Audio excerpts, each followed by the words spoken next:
Hi friends, நான் உங்கள் hard work டிஎன்பிஎஸ்லேருந்து டே 2 இன்றைக்கி அடுத்த 50 கொஷின்ஸ் வந்து பார்க்கலாம். ரொம்பவே யூஸ்ஃபுல்லாக இருக்கும். குரூப் 2 படிக்கிறீங்க அப்படின்னா ரிவிஷன், இல்லை குரூப் 4 எதுக்கு படிக்கிறீங்கனாலும் உங்களுக்கு ரிவிஷனுக்கு இந்த கொஷின்ஸ் வந்து ரொம்பவே கை கொடுக்கும். கடைசி 2023 என்னென்ன எக்ஸாம்ஸ் வந்து நடந்துச்சு, அதில் எப்படி கொஷின் கேட்டிருக்காங்க அப்படின்னு பார்த்துட்டு போனால் தான் 2024 எக்ஸாமை நம்ம ஃபேஸ் பண்ண முடியும். சரியா, வாங்க பார்க்கலாம்.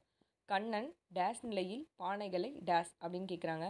கண்ணன் வளைந்த என்ன பண்ணுறான் நிலையில் பானைகளை வணைந்தான். இதெல்லாம் படித்து பார்த்தாலே நம்ம என்ன பண்ணிடலாம், ஆன்சர் வந்து போட்டுடலாம். அடுத்த கொஷின், சொற்களை ஒழுங்குபடுத்த சொல்லியிருக்காங்க. இந்த கொஷின் எப்படி படித்து பார்த்து நம்ம என்ன பண்ணணும், அரேஞ்ச் பண்ணி எழுதணும். இப்போ படித்து பாருங்கள். அன்புடைய தலைவன் தலைவி இடையிலான உறவு நிலைகளை கூறுவது அகத்தினை அப்படின்னு சொல்கிறாங்க. படித்து பார்த்தாலே இந்த மாதிரி கொஷின்ஸ்லாம் புரியும். அப்படி புரியலனா அப்படின்னா 4 டைம் படிங்க, கண்டிப்பாக வந்து புரியும். நெக்ஸ்ட் கொஷின், ஆங்கில சொல்லுக்கு நேரான தமிழ் சொல். சரியா, புக்குக்கு பின்னாடி இருக்கிறத கண்டிப்பாக படிச்சுக்கணும். அதில் தான் நமக்கு 1 மார்க் வந்து கேட்குறாங்க. அப்போ காஸ்மிக் ரேஸ் அப்படின்னு பார்த்தீங்கன்னா, காஸ்மிக் ரேஸ் என்ன அப்படின்னா நமக்கு தெரியாமல் இருக்கும். எல்லோரும் புற ஊதா கதிர்கள் கன்ஃபியூஸ் பண்ணுறதுக்குனே புற ஊதா கதிர்கள் வந்து கொடுத்துருக்காங்க. அதனால் என்ன, எல்லோரும் புற ஊதா கதிர்களை கிளிக் பண்ணிட்டு வந்துருக்கீங்க. ஆனால் கிளிக் பண்ணக்கூடாது, தப்பு. என்னது, விண்வெளி கதிர்கள். ஆங்கில சொல்லுக்கு நேரான தமிழ் சொல்லை எடுத்து சொல்லியிருக்காங்க. அப்போ டெர்மினாலஜி அப்படின்னா என்ன அப்படின்னா ஆப்ஷன் பி கலைச்சொல். டெர்மினாலஜினா என்ன, கலைச்சொல். ஆங்கில சொல்லுக்கு நேரான தமிழ் சொல் என்ன அப்படின்னா ஆப்ஷன் இ இமெயில் அப்படின்னு கொடுத்துருக்காங்க. அப்போ ஆன்சர் என்ன வரும், இமெயிலாம் எல்லாம் போட்டுருவீங்க. மின்னஞ்சல் தான் என்னது, இமெயில். செலியன் பிழையற்ற தொடர் அப்படின்னு பாருங்க. செலியன் வந்தது.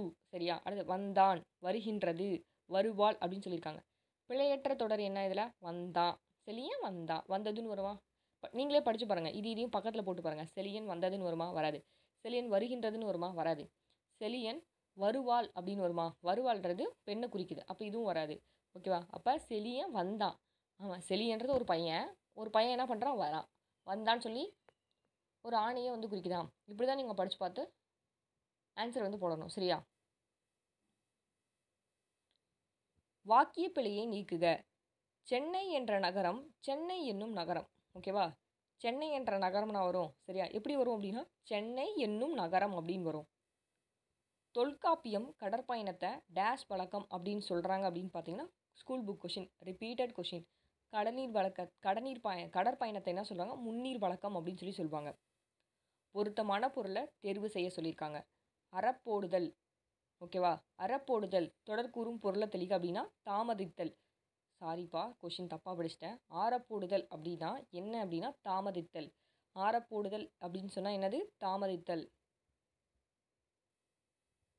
சரியான இணையை தேர்ந்தெடுக்க சொல்லியிருக்காங்க. கரை அப்படின்னா என்ன, நம்ம சட்டையில் இருக்க கரை என்ன சொல்லுவோம், அழுக்கு அப்படின்னு தானே சொல்லுவோம். ஓகேவா, அப்போ பார்த்தோன்னே ஈஸியாக போட்டுடலாம். அப்போ கரை அப்படின்னா என்ன, அழுக்கு. விருந்தே புதுமை என்று தொல்காப்பியர் எதை சொல்கிறார் அப்படின்னா, இது வந்து கொஷினை வந்து நம்மளே அமைக்க சொல்கிறாங்க. அப்போ எப்படி அமைக்கலாம், விருந்தே புதுமை என்று கூறியவர் யார்? படித்து பார்த்தாலே இந்த மாதிரி கொஷின்ஸ் எல்லாம் போட்டுடலாம். இலக்கணம் மட்டும் தான் நம்ம ரூல்ஸ் வந்து படிக்கணும். சரியா, இப்போ விருந்தே புதுமை என்று கூறியவர் யார், தொல்காப்பியர். விடைக்கேற்ற வினாவை தேர்ந்தெடுத்தல்.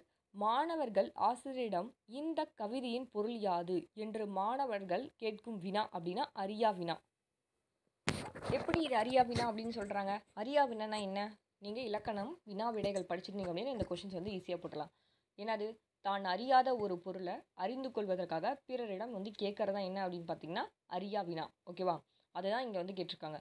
மாணவர்கள் போயிட்டு, மாணவர்கள் யார், நம்மனா மாணவர்கள் சொல்லிடலாம். ஆசிரியர்கள்ட்ட போயிட்டு என்ன பண்ணுறாங்கன்னா இந்த கவிதையின் பொருள் அது, எனக்கு இது தெரில, நீங்கள் கொஞ்சம் ஆன்சர் பண்ணுங்கள் அப்படின்னு சொல்லி தெரிஞ்சுக்கிறதுக்காக போய் கேட்குறது என்ன அப்படின்னு பார்த்தீங்கன்னா அரியா வினா. ஓகேவா, அடுத்தது விடைக்கேற்ற வினா. இதெல்லாம் ஈஸியாக போட்டுருவீங்க.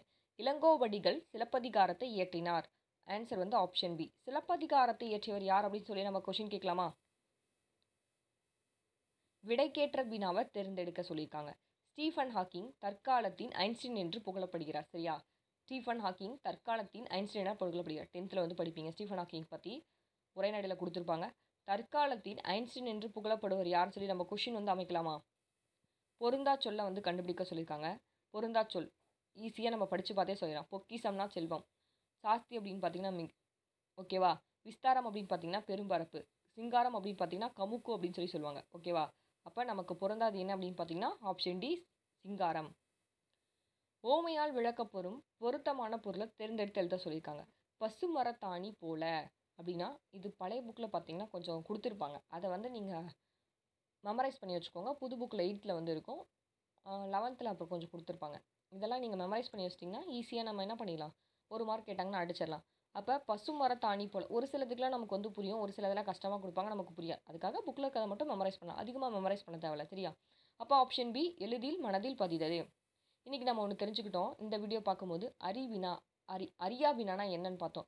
நமக்கு தெரியாத போயிட்டு இப்போ டீச்சர் இருக்காங்க, நம்ம ஸ்டூடெண்ட் அப்படின்னு பார்த்தீங்கன்னா டீச்சர்கிட்ட போயிட்டு எனக்கு இந்த கொஷின் தரலாம், நீங்கள் ஆன்சர் பண்ணுங்கள் அப்படின்னு சொல்லி கேட்குறதா என்னது? அறியா வினா. சரியா? அறியா வினா. இன்றைக்கி இந்த வீடியோ பார்த்ததுனால அறியா வினா என்ன அப்படின்னு சொல்லி தெரிஞ்சுக்கிட்டீங்க. நெக்ஸ்ட் பாருங்கள், ஊமையால் விளக்கப்பெறும் பொருத்தமான பொருளை தேர்ந்தெடுத்து எழுத சொல்லியிருக்காங்க. மடை திறந்த வெள்ளம் போல். இது எல்லாமே புக்குக்கு பின்னாடி இருக்கிறது தான் மட்டும் ரிப்பீட்டடாக கேட்குறாங்க, அதனால் இதெல்லாம் மெமரைஸ் பண்ணி வச்சுக்கோங்க. தடையின்றி மிகுதியாக. மடை திறந்த வெள்ளம் போல் அப்படின்னு என்ன வரும்? தடையின்றி மிகுதியாக வந்து வெள்ளத்தை திறந்து விட்டால் என்ன, மடையை திறந்து விட்டால் என்ன ஆகும்? வெள்ளம் அடிச்சுட்டு தானே போகும். அதான் தடையின்றி மிகுதியாக. மொழி முதலிலும் இறுதியிலும் வரும் வினா எழுத்து அப்படின்னு பார்த்தீங்கன்னா ஏ. வினா எழுத்து ஏ. மொழி முதலிலும் இறுதியிலும் வரும் வினா எழுத்து ஏ. ஸ்கூல் புக் இலக்கணம் படிச்சிங்க அப்படின்னா கண்டிப்பாக இந்த கொஸ்டின்ஸ் இருக்கலாம். அண்மை சூட்டு, சேமை சூட்டுன்னு சொல்லி நிறையா கொடுத்துருப்பாங்க. வீட்டில் தக்காளி இல்லை, நீ கடைக்கு செல்கிறாயா என்று அக்கா தம்பியிடம் வினவி வேலையை சொல்லுதல் எவ்வினா அப்படின்னு பார்த்தீங்கன்னா ஏவல் வினா. ஏவல் வினானா என்ன? ஒரு தொழிலை செய்யும்படி ஏவறதான் என்ன? ஏவல் வினா. வினா அப்படின்னு பார்த்தீங்கன்னா 6 வகை இருக்குது. இந்த 6 வகை படிச்சிங்க அப்படின்னா கண்டிப்பாக 2 கேள்வி இல்லை 1 கேள்வி வந்து கன்ஃபார்ம். சரியா? 1 கேள்வி கன்ஃபார்ம். நம்ம ஒன்று என்ன பார்த்தோம்? அறியா வினா பார்த்தோம். அறியா வினானா என்ன? நமக்கு தெரியாத டீச்சர்கிட்ட போய் கேட்குறதுன்னு சொல்லி சொன்னேன். இப்போ என்ன பார்த்தோம்? ஏவல். ஏவல்னு வந்துட்டாலே நம்மளை வந்து நம்மளை வந்து செய்ய சொல்லி சொல்லுவாங்க, அதாவது கட்டளையாக சொல்லுவாங்க.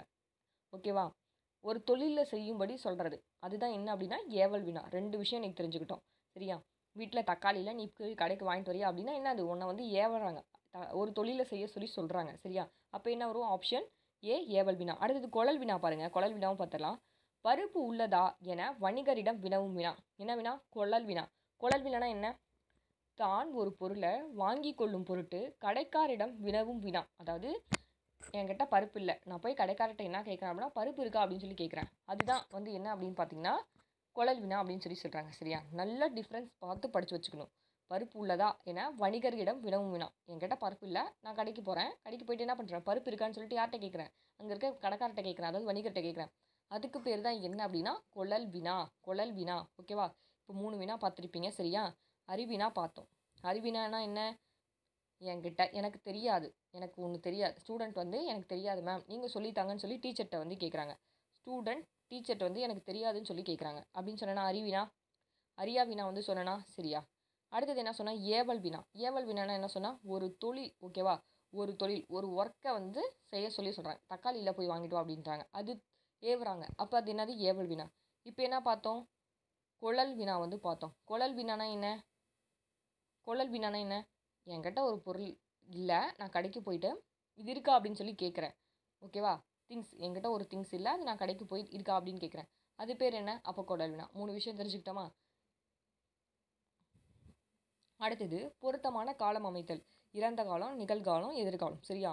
நடந்து முடிஞ்சிட்டா அப்போ இறந்த காலம் வரும். நடக்கிறாள் அப்படின்னா நிகழ்காலம், இப்போ நடந்துட்டு இருக்கு அப்போ சொல்கிறாங்க. அடுத்து எதிர்காலம் அப்படின்னா நடப்பா இனிமேட்டு தான் அவன் நடக்க போகிறா எதிர்காலத்தில் அப்படின்னு சொல்லி சொல்கிறோமா? அப்போ நம்ம இறந்த காலம், நிகழ்காலம், எதிர்காலத்துக்கு ஏற்ற மாதிரி இதை அமைச்சிருவீங்க. ஈஸியாக உங்களுக்கு தெரியும், ஏன்னா பேசிக்ஸ் இதெல்லாம். நிறுத்தற்குறிகளை அறிதல் எது சரியானது அப்படின்னு பாருங்கள். ஐயா, என் பெயர் மதி கயல். ஓகேவா? தி கயல் அப்படின்னு சொல்கிறாங்க. அப்போ இதுதான் கரெக்ட், ஆப்ஷன் ஏ. நிறுத்தற்குறிகளை அறிதல் எது சரியானது, இதெல்லாம் நீங்கள் படித்து பார்த்தாலே வந்து போட்டுடலாம். சரியா? Option A. இதுதான் தமிழகத்தோட மிகப்பெரிய சிற்பக்கலை கூடமாகிய மாமல்லபுரம்.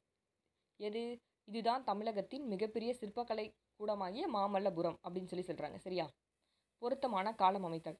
சரியான தொடரை நம்ம எழுத சொல்லியிருக்காங்க. பாடம் படித்தான், இது இறந்த காலம். சரியா? இங்கே பாருங்க, பாடம் படித்து முடித்தான். படித்து முடிச்சிட்டான்றது எதிர்காலத்துலையா வரும்? ஓகேவா? இது தப்பு, எதிர்காலத்தில் வந்து வராது. சரியா? அடுத்தது பாடம் படித்தான், படித்து முடிச்சிட்டான், அப்போ வந்து இது வந்து இறந்த காலம். ரைட்டு. ஓகேவா? அப்போ இது வந்து என்ன வரும்? முடிஞ்சிருச்சு, ஒரு செயல் வந்து முடிஞ்சிருச்சு அப்படின்னா அது இறந்த காலத்தை வந்து குடிக்கும். சரியா? பாடம் படித்தான் அப்படின்னா இறந்த காலம். அடுத்தது பாடம் படிக்கிறான் அப்படின்னு பார்த்தீங்கன்னா எதிர்காலம் கொடுக்குறாங்க, தப்பு.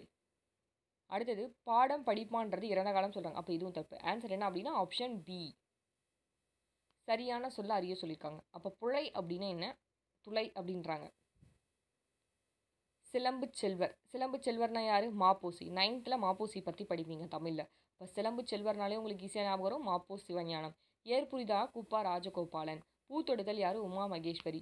பரிபாடல் கீராந்தையார். சரியா, பரிபாடல் கீராந்தையார் ஈஸியாக போடலாம். அப்போ 4 3 1 2. பொறுத்துக, சரியான விடையை தருக சொல்லியிருக்காங்க. ஓகேவா, வன்தொடர், மென்தொடர், நெடில் தொடர், உயிர்த்தொடர், குற்றியலுகரம் வந்து படிப்பீங்க. சரியா, இதில் என்ன சொல்லியிருக்காங்க? பொறுத்துக, சரியான விடை பொறுத்த சொல்லியிருக்காங்க. வன்தொடர், மென்தொடர், இடைத்தொடர், குற்றிலு. வன் மென் இடைத்தொடர். அப்போ கசட தபர, நனன நமன, எரள வரல, அதை வச்சு தான் என்ன பண்ணும், நீங்கள் வந்து மேட்ச் பண்ணும். இப்போ இங்கே என்ன சொல்லியிருக்காங்க? உயிர்த்தொடர் குற்றியலுகரம்னா இப்போ நெடில் தொடர், வன்தொடர்,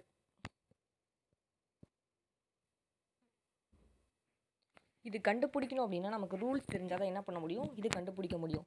நெடில் தொடர் குற்றியலுகரம்னா என்னன்னா 2 எழுத்து சொற்களாக தான் வரும். ஆனால் இங்கே பார்த்தீங்கன்னா 1 2 3 எழுத்து வந்திருக்கு, 1 2 3 எழுத்து வந்திருக்கு, 1 2 3 எழுத்து வந்திருக்கு. அப்போ இது வராது, ரிஜெக்ட் பண்ணிடலாமா? அடுத்தது வன் தொடர் குற்றியலுகரம். ஓகேவா, வன்தொடர், அதான் வன்றொடர் குற்றியலுகரம் அப்படின்னு சொல்லி கொடுத்துருக்காங்க. வன்தொடர் குற்றியலுகரம் என்ன? கசட தபட வந்து வரும், கசட தபர. சரியா, கசட தபர. இது எதாவது வந்திருக்கா? வரல, கான் தான் வந்திருக்கு, கான் தான் வந்திருக்கு. அப்போ இதுவும் வராது, செகண்டே ரிஜெக்ட் பண்ணிடலாம். உயிர் தொடர் குற்றியலுகரம் அப்படின்னு பார்த்தீங்கன்னா தனி நெடில் அல்லாத என்னது உயிரெழுத்தை தொடர்ந்து வரும் குற்றியலுகரம் உயிர் தொடர்கள் குற்றியலுகரம். அதாவது 3 எழுத்து வந்துருந்துச்சுன்னா நம்ம ஈஸியாக ஞாபகம் வச்சுக்கலாம், உயிர் தொடர் குற்றியலுகரம் பார்த்து. அப்போ இது ரைட்டு.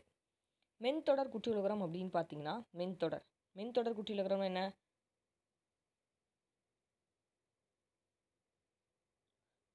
ஞன நமனன் வரும். ஓகேவா, ஞன நமனன்னு சொல்லி வரும். அப்போ பஞ்சு, வண்டு, பந்து, அம்புன்னு வரும். அப்போ இது வந்து தப்பு. ஓகேவா, இது வராது. அப்போ உயிர்த்தொடர் குற்றியலுகரம் தான் வரும், 3 எழுத்து சொற்களாக வரும். சரியா, நெடில் தொடர் குற்றிலாம் ஈரெழுத்து சொற்களாக வரும். வன்தொடர் குற்றினா கசட தபர. மென்தொடர் குற்றியலுகரம்னா நனன் நமன. ஓகேவா, அப்போ இதில் ஏதாவது வந்திருக்கா? வரல. இப்போ உயிர்த்தொடர்னா ஈரெழுத்து சொற்களாக வந்து வருது. ஓகே,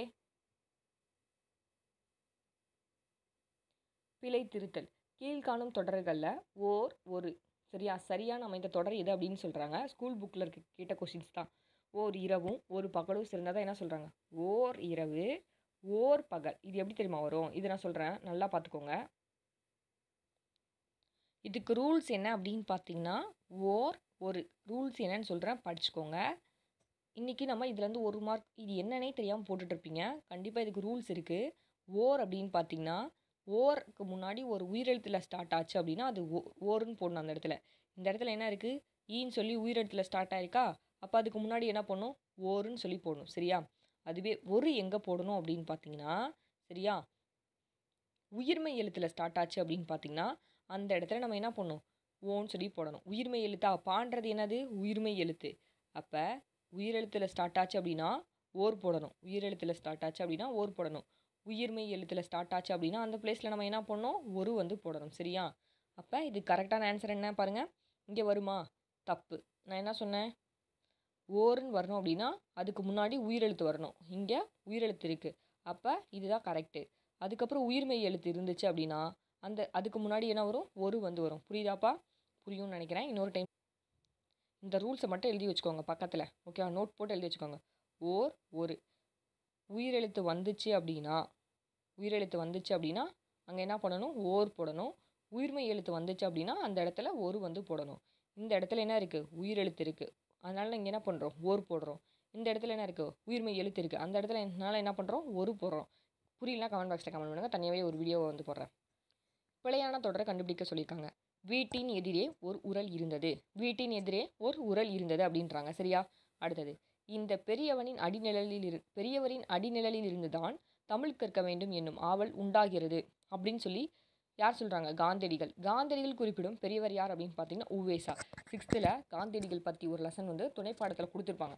ஓகேவா, கடைசியில் கொடுத்துருப்பாங்க. அந்த கொஷின்ஸ் எடுத்து அப்படியே கேட்டிருக்கீங்க. செம்மல் என்பதன் பொருள் என்ன அப்படின்னு பார்த்தீங்கன்னா பூ வந்து எத்தனை நிலைகளை கொண்டது? 7 நிலைகளை கொண்டது.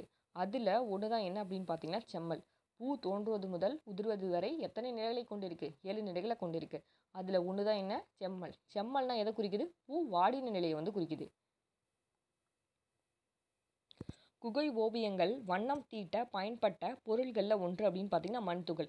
ஓவியங்களை பற்றி எங்கே படிப்பீங்கன்னா 8th வந்து படிப்பீங்க. கோட்டோவியங்கள், மண் ஓவியங்கள் அப்படின்னு சொல்லிட்டு. குகை ஓவியங்களில் வண்ணம் தீட்ட பயன்படுத்தப்பட்ட பொருள்களில் ஒன்று என்ன அப்படின்னா மண் துகள்.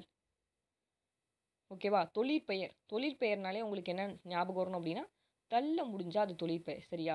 இங்கே என்ன சொல்லியிருக்காங்க, வேர் சொல்லோட தொழிற்பெயர் காண்க அப்படின்றாங்க. நட அப்படின்னா தள்ள முடிஞ்சிருக்கணும். அப்போ என்னது நடத்தல்.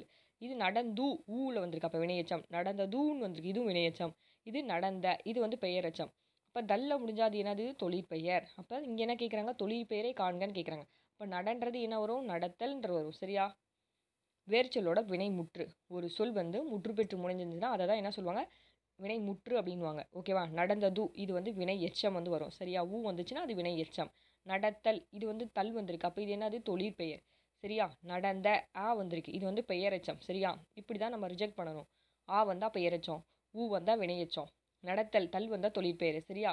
அப்போ இங்கே நடந்தான், அவங்க என்ன கேட்குறாங்க, வினை முற்று தான் கேட்குறாங்க. அப்போ என்ன வரும், நடந்தான். ஓகேவா? இப்படி தான்ப்பா நீங்கள் ரிஜெக்ட் பண்ணும். வேர் சொல்லோட தொழிற்பெயர் காணுங்க. இப்போ தான் பார்த்தோம், தல்லில் முடிஞ்சா அப்படின்னா அது தொழிற்பெயர். ஓகேவா? வேர் சொல்லோட தொழிற்பெயர். காண்தல்னு வராது, கன்ஃபியூஸ் பண்ணுறதுக்கே வச்சுக்கிறாங்க பாருங்கள். காண்தல்னு வராது, காணல் தானே வரும். தல்ல முடிஞ்சால் தொழிற்பெயர் அப்படின்னு போட்டுறக்கூடாது. சரியா? ஒரு சில கேஸில் 4 ஆப்ஷனையும் படிக்கணும், படிச்சுட்டு தான் நீங்கள் என்ன பண்ணணும், ஆப்ஷன் ரிஜெக்ட் பண்ணணும். காண்தல்னு வராது. சரியா? காணல் தான் வரும். அப்போ இதுதான் காண்கின்ற ஆள முடிஞ்சிருக்கு. சரியா? அடுத்தது காண்பவன் அண்ணில் முடிஞ்சிருக்கு. ஓகேவா? காண்கின்ற ஆனால் பெயரச்சம். ஓகேவா? அண்ணில் முடிஞ்சிருக்கு. சரியா? அடுத்தது இங்கே காணல், அப்போ இது என்னது தொழிற்பெயர். படித்தான் வேர் சொல்ல எடுத்தெழுதுனா நமக்கு என்ன வரும், படி அப்படின்னு வரும். இலைக்கு வேறு பெயர் என்ன, இலைக்கு வேறு பெயர் தலை அப்படின்னு சொல்லுவாங்க. ஒரு பொருள் தரும் பல சொற்களை கண்டுபிடிக்க சொல்லியிருக்காங்க. என்ன சொல்னா என்ன அப்படின்னா 6th ஃபஸ்ட்டு லெசனில் பேச்சு மொழி எழுத்து மொழியும் கொடுத்துருப்பாங்க. அதிலே இந்த கொஷின்ஸ் வந்து இருக்கும். சொல்லோட வேறு பெயர் என்ன அப்படின்னா பதம் சொல்லுவாங்க, மொழின்னு சொல்லுவாங்க. ஸ்கூல் புக்கில் இருக்க கொஷின்ஸ் அப்படியே கேட்டிருக்காங்க. சரியா? ஸ்கூல் புக்கை லைன் பை லைன் படிச்சாங்க அப்படின்னா கண்டிப்பாக வந்து போட்டலாம். ஒலி மற்றும் பொருள் வேறுபாடு அறிந்து சரியான பொருளை கூற சொல்லியிருக்காங்க. சரியா? அப்போ பறவையிடம் இருப்பது என்ன, பறவைக்கிட்ட என்ன இருக்கும், படித்து பார்த்தாலே போட்டுடலாம். இறகு தான் என்ன இருக்கும், பறவைக்கிட்ட வந்து இருக்கும். ஒலி மற்றும் பொருள் வேறுபாடு அறிந்து சரியான பொருளை கண்டுபிடிக்க சொல்லியிருக்காங்க. சரியா? அப்போ மனம்னா என்ன, உள்ளத்தை தான் என்ன சொல்லுவாங்க, மனம் அப்படின்வாங்க. இன்னொரு மனம்னா என்ன, வாசனை. சரியா? இன்னொரு மனம்னா என்ன, வாசனை. நல்ல டிஃப்ரென்ஸ் பார்த்து வச்சுக்கோங்க. இது ஒலி மற்றும் பொருள் வேறுபாடு அறிந்து தவறான இணையை கண்டுபிடிக்க சொல்லியிருக்காங்க. மன்னர் கிட்ட இருப்பது என்ன அப்படின்னு பார்த்தீங்கன்னா இந்த வால் தானே இருக்கும். சரியா? குரங்கு கிட்ட இருக்கிறது இந்த வால். ரைட்டு. அவங்க என்ன கேட்குறாங்க, தவறான இணை கேட்குறாங்க. நல்லா கொஸ்டினை வாசிக்கணும், இங்கே தான் மிஸ்டேக் பண்ணிட்டு போயிடுறீங்க. மன்னர்கிட்ட இருக்கிறது இந்த வால். ரைட்டு. ஓகேவா? பறவையிடம் இருப்பது இறகு. ரைட். இப்போ தானே பார்த்தோம், பறவைக்கிட்ட என்ன இருக்கும், இறகு இருக்குன்னு பார்த்தோம். மன்னர்கிட்ட வால் தானே இருக்கும், இந்த வாலாக இருக்கும் மன்னருக்கு. ஓகேவா? இருக்காது. அப்போ இப்படி தான் நீங்கள் படித்து ரிஜெக்ட் பண்ணணும். தவறான இணையை கண்டுபிடிக்க சொல்லியிருக்காங்க. சரியா? அப்போ புல் அப்படின்னு பார்த்தீங்கன்னா புட்கள். புல் அப்படின்னு பார்த்தீங்கன்னா என்ன வரும், புட்கள். அப்போ இதுதான் தப்பு. பாருங்க, சொல் அப்படின்னா சொற்கள், படம் அப்படின்னா படங்கள், கை அப்படின்னா கைகள், புல் அப்படின்னா புற்கள் தானே வரும். அவங்க என்ன கொடுத்துருக்காங்க, புட்கள்னு கொடுத்துருக்காங்க. அப்போ ஈஸியாக ரிஜெக்ட் பண்ணிடலாம். இப்படி தான் நீங்கள் படித்து பார்த்தா ரிஜெக்ட் பண்ணணும். சரியா? எந்த கொஸ்டினுமே படித்து பார்த்து 1 டைம் 2 3 டைம்ஸ் படித்து பார்த்தீங்கன்னா நீங்களே ரிஜெக்ட் பண்ணிடலாம். பிழையற்ற தொடரை கண்டுபிடிக்க சொல்லியிருக்காங்க. அவை பறந்து சென்றன அப்படின்னு கொடுத்துருக்கு. இங்கே பாருங்கள், அவை பறந்து சென்றது ரைட்டு, அதுகள் பறந்து சென்றது ரைட்டு. ஓகேவா? அதுகள் பறந்து சென்றது, அவை பறந்து சென்றன. ஓகேவா? அப்போ இதில் பிழையற்ற தொடர் என்ன அப்படின்னு பார்த்தீங்கன்னா அவை பறந்து சென்றன. ஓகேவா? ஒருமை பன்மை பிழையற்ற தொடரை கண்டுபிடிக்க சொல்லியிருக்காங்க. உப்பும் நெல்லும் ஒரே மதிப்பு. School book question. ஓகேவா? ஸ்கூல் புக்கில் வணிகத்தை பற்றி படிச்சிங்கன்னா இந்த கொஷின்ஸ் வந்து இருக்கும். உப்பும் நெல்லும் ஒரே மதிப்புடையவனாக இருந்தன அப்படின்னு சொல்கிறாங்க. இது படித்தோடனே போட்டலாம். கலைச்சொற்கள் பாருங்கள். வவ்வல் அப்படின்னு பார்த்தீங்கன்னா உயிரெழுத்து, கனசொன்னன் அப்படின்னு பார்த்தீங்கன்னா மெய்யெழுத்து, கான்வர்சேஷன் அப்படின்னு பார்த்தீங்கன்னா உரையாடல், டிஸ்கஷன் அப்படின்னா கலந்துரையாடல். ஈஸியாக போடலாமா? அது எப்படி நீங்கள் ஈஸியாக போட முடியும், படிச்சிங்கன்னா தான் ஈஸியாக போட முடியும். தமிழ்நாட்டின் தேசிய பறவையாக மரகதப்புறா விளங்குகிறது. இப்பறவை மலைக்காடுகளிலும் அடர்ந்த ஈரமான இடங்களிலும் வாழ்கின்றது. இப்பறவையின் இறக்கைகள் மரகத பச்சை நிறத்தில் இருக்கும். மரகதப்புறா பறப்பதனை விட நிலத்தில் நடப்பதனையே மிகவும் விரும்புகிறது. இப்பறவை விதைகள், பழங்கள், பல்வேறு வகையான தாவரங்களை விரும்பி உண்ணும். இப்பறவை மரங்களில் கூடு கட்டி முட்டையிடுகிறது. இப்பறவையின் முட்டை மஞ்சள் கலந்த வெண்ணிறத்தில் காணப்படும். இப்பறவை எளிதாக பழகக்கூடிய வகையில் இருக்குது. ஓகேவா? அப்போ தமிழ்நாட்டோட தேசிய பறவை என்ன, மரகதப்புறா. நமக்கே ஈஸியாக தெரியும், தமிழ்நாட்டோட தேசிய பறவை மரகதப்புறன். அவங்க சுற்றி வளைச்சி கொடுத்துருக்காங்க. இந்த பத்தியை படித்து நம்மளை விடை கண்டுபிடிக்க சொல்லியிருக்காங்க. சரியா? 97 தமிழ்நாட்டின் தேசிய பறவைகள் வாழும் இடங்கள். சரியா? மலைக்காடுகள் தான் என்ன பண்ணும், பறவைகள் வந்து வாழும். இதெல்லாம் கன்ஃபியூஸ் பண்ணுற கொஷின், பேசிக்கான கொஷின் நமக்கு தெரியாது. மலையில் வந்து வாழும்னு சொல்லி போட்டுவிட்டு வந்துடுவோம். அப்போ நல்லா படிங்க. தமிழ்நாட்டோட தேசிய பறவைகள் வாழும் இடங்கள் அப்படின்னு பார்த்தீங்கன்னா மலைக்காடுகள் தான் என்ன பறவைகள் வந்து வாழும். இதன் முட்டையின் நிறம் என்ன அப்படின்னு பார்த்தீங்கன்னா மஞ்சள் கலந்த வெண்மை நிறம். ஓகேவா? இந்த பத்தியை படிச்சுட்டு இதுலேருந்து நமக்கு ஆன்சர் கேட்டிருக்காங்கப்பா. தமிழ்நாட்டின் தேசிய பறவை மரகத புறா பார்த்தோம். இந்த பறவை எங்கே வாழும், மலைக்காடுகளில் வாழும். செகண்ட் கொஸ்டின் முடிஞ்சு போச்சு. அதுக்கப்புறம் இங்கே என்ன கேட்டிருக்காங்க, மஞ்சள் கலந்த வெண்ணெய், அந்த பறவையோட முட்டை நிறம் என்ன அப்படின்னு பார்த்தா மஞ்சள் கலந்த வெண்ணெய் நிறத்தில் இருக்கும். சரியா? கொஷின் அது கொடுத்துட்டு ஒரு 5 கொஷின்ஸ் வந்து நம்ம கேட்டிருக்காங்க. அந்த பறவையோட இறக்கையோட நிறம் என்ன கலரில் இருக்கும் அப்படின்னா மரகத பச்சை. இதெல்லாம் நீங்கள் படித்து பார்த்தோன்னே நீங்கள் போட்டுருவீங்க. ஓகேப்பா? இன்றைக்கி ஒரு 50 கொஷின் 50 to 100 கொஷின்ஸ் பார்த்தோம். உங்களுக்கு யூஸ்ஃபுல்லாக இருந்துச்சா இல்லையா அப்படின்னு சொல்லி கண்டிப்பாக கீழே கமெண்ட் பாக்ஸில் கமெண்ட் பண்ணுங்கள். இன்றைக்கி 4 விஷயம் சொல்லி கொடுத்துருப்பேன். சொல்லி கொடுத்துருப்பேன், சொல்லி கொடுத்துருப்பேன், அரியா வினானா என்ன சொல்லி கொடுத்தேன், ஏவல் வினானா என்னன்னு சொல்லி கொடுத்தேன். சரியா? அறிவினா, அரியா வினா, ஏவல் வினா, குழல் வினா வந்து சொல்லி கொடுத்தேன். உயிர் தொடர், நெடில் தொடர், வன்தொடர், மென் தொடர் இது சொல்லி கொடுத்துருப்பேன். ஓகேவா? அட்லீஸ்ட் நான் சொல்லி கொடுத்ததுல ஒரு 3 உங்களுக்கு புரிஞ்சிருக்கும்னு நினைக்கிறேன். இந்த வீடியோ உங்களுக்கு ரொம்பவே பயனுள்ளதாக இருக்கும். இது போல் நிறைய விஷயம் தெரிஞ்சுக்கணும் தமிழில் அப்படின்னா என்னோடய சேனலை சப்ஸ்கிரைப் பண்ணி வச்சுக்கோங்க, ஃபாலோ பண்ணிக்கோங்க. டெய்லியும் நோட்டிஃபிகேஷன் வந்து ஆன் பண்ணி வச்சுக்கோங்க. டெய்லியும் வீடியோ வரும், பார்த்துக்கோங்க. தேங்க்யூ. தேங்க்ஸ் ஃபார் வாட்சிங்.